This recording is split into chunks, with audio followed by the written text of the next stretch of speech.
buli muntu yenna era twakwataganya wamu ne Hanze Group nga bagenda kuwa abantu 10 abasooka transport, accommodation n'emmere bwe tugenda ebbanga tuli ku St. Falls nga tugenda meeting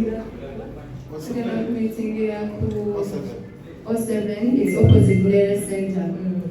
So abanasooka abanajja late nga 10 baweddeyo ngasasula $5,000.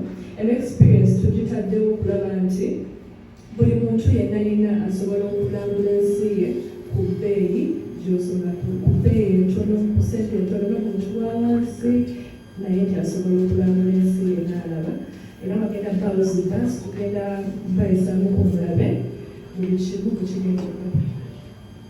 To clarify on what she has said, abantu 15 abasooka okujja bagenda funa free accommodation and free transport. Naye otekamuko kasente ka pocket money akagenda okugula ekyokulya.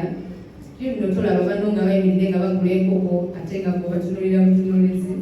And then abantu 15 nga baweddeyo abanajja oluvannyuma bagenda kusasula $5,000 egyo okujja kubeerako ja camping transport kwete $5,000.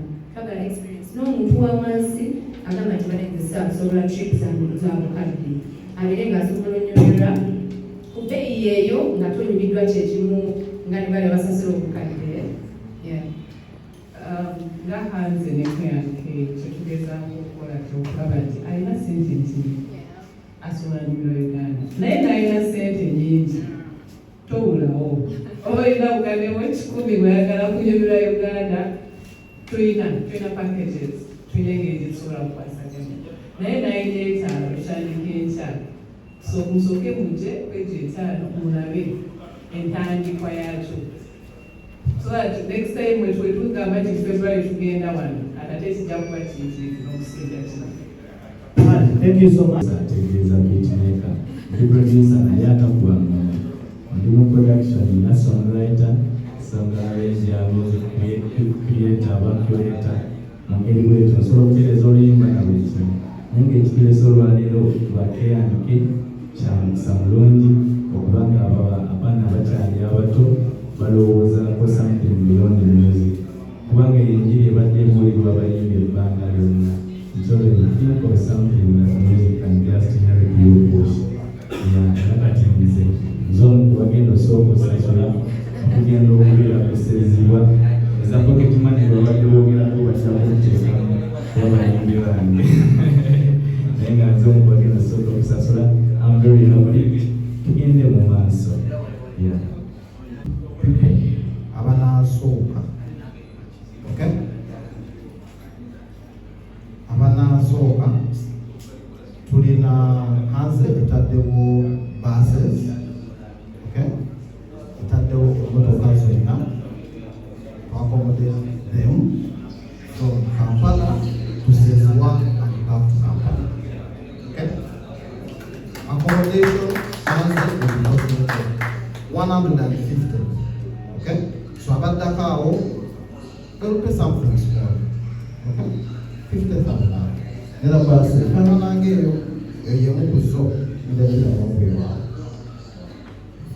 Kale basi ngira bawa buli muna ati yenna gyali si muyimbi yekka kabere ba producer kabere ba songwriter kuba kati olaba esobozi okutuuza wano omusajja emiro n'ennyimba ze engeri gy'awandiika n'ekirala eno partnership yandeetera nnyo okubeera close ne Keyanke Katereya Mikando mu ngeri nange gye nali sisuubira nze ndi muyimbi naye nga n'awamu abayimbi sometimes omanyi tuba tulina abayimbi abatuyimbira bulungi kuba kati nange ndi muyimbi ndifaani w'ennyimba zaabwe ndifaani wa Dr. Blame yadde ndi muyimbi bamita Alani ate wa Hendre so in Keyanke music kale we all know our ladies as Katereya and Kando, so we wanted to create a brand, a very strong brand. So we created Keyanke Music as the backbone to push not just the music,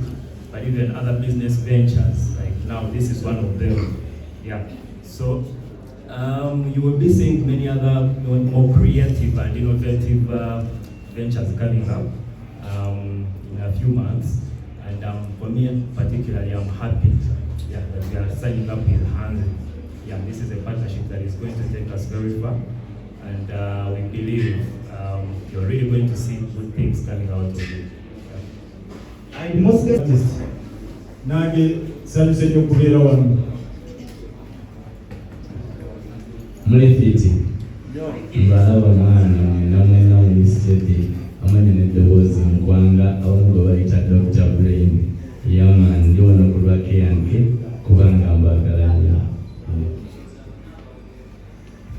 Kale tutambuze microphone saidize eri abayimbi tusoke.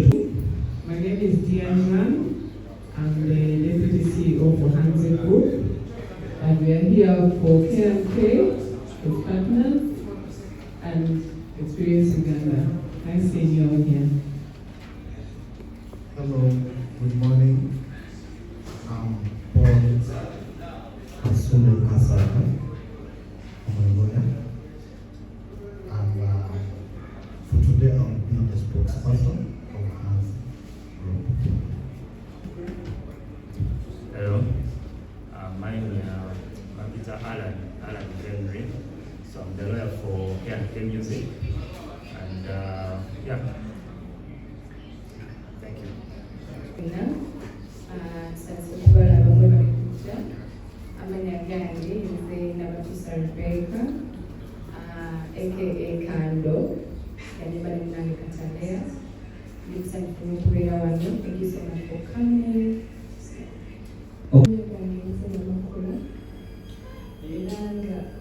Are you serious? Ngenze Katalea kanyuma nange Kando Samsung kubalaba Kale press conference eno batukubidde essimu ndowooza abasinga mwebuuziza nti bakataliya bagenda kubanga bakola ekikulu naye oba olina akapapula kano with you ng'osomyemu ndowooza olwo osobola okumanya omulamwa gwe tuliko olunaku olwaleero. Okubaawo olunaku olwaleero nga ba beautiful bano batuyise on board nga keke batuyise on board lwakuba Hansen Group erina ebintu bingi byekola omuli ne tourism. Tulina tourism academy, tukola ne tourism mwennyini, the physical touch of the lake. So batuukiridde nga balina event gye batandise mu bulamu bwabwe. Batambudde bagenze eri neeri balaba nti there is something that is lacking in the sector. That's the tourism sector. Now that is event the better experience Uganda. Since tulina obukugu mu kutegeka ebintu ng'ebyo ne batuyita tukolere wamu. Oza kitegeerekeka? Yes. Tukolere wamu nabo. Nga naffe tuli beeteefuteefu. Waliwo n'endagaano zetugenda okusayininga ku lwekyo so that munange tebatulonako. Ekitegeere nga Experience Uganda mu kumanya okwange egenda kubeerawo si gumu seebiri mu mwaka nga bakola regions ez'enjawulo. Leero babeera e Masaba, bagenda beera Capitol the next time, babeere Eggulu, babeereko Kisoro, so that we feel at home ng'oli Kampala. Kuba nti muno ab'e Kampala batono. Nga wobeera mu nnyumba y'e Kampala olaba Kisoro. So that's the biggest thing ekiri ku ground. Nga neera balina ne business endala okumanya okwange. Besides music, balina kye bayita Wayat mwe muli residences ziri Kulando, mwe muli saloon eri awo wansi mugenda kugiraba, mwe muli ne restaurant awamu n'ebbaala wano wetuli.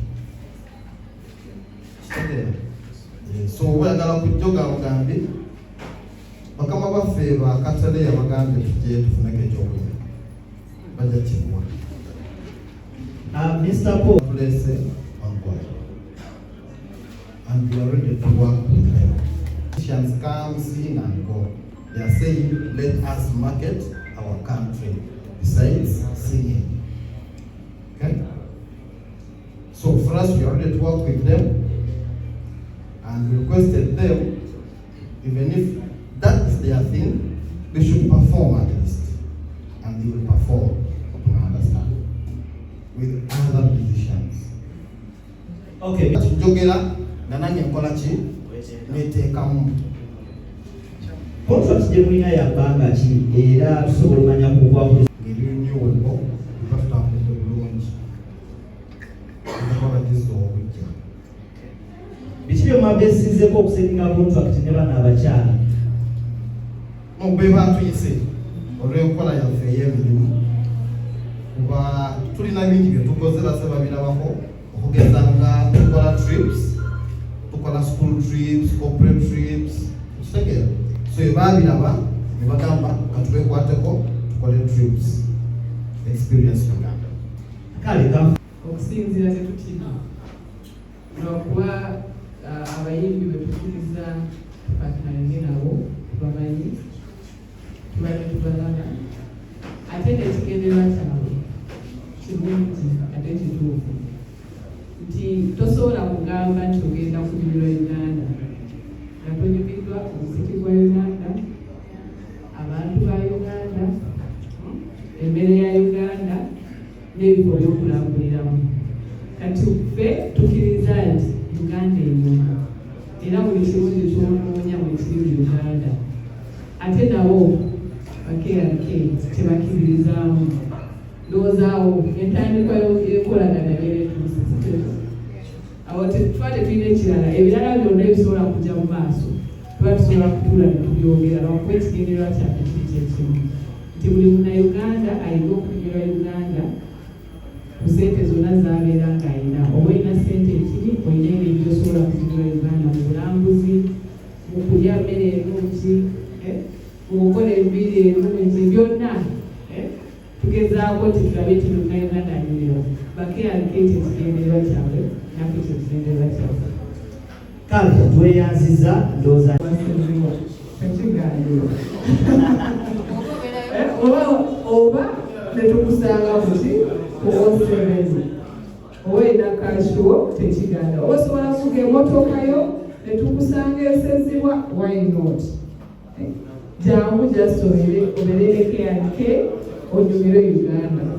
amala ennaku emeka kibuuzo kibadde Tugenda kumala ennaku 2 n'ekiro kino. So bwe tugenda enkya tugenda sulayo then tuveeyo ku Friday akawungeezi.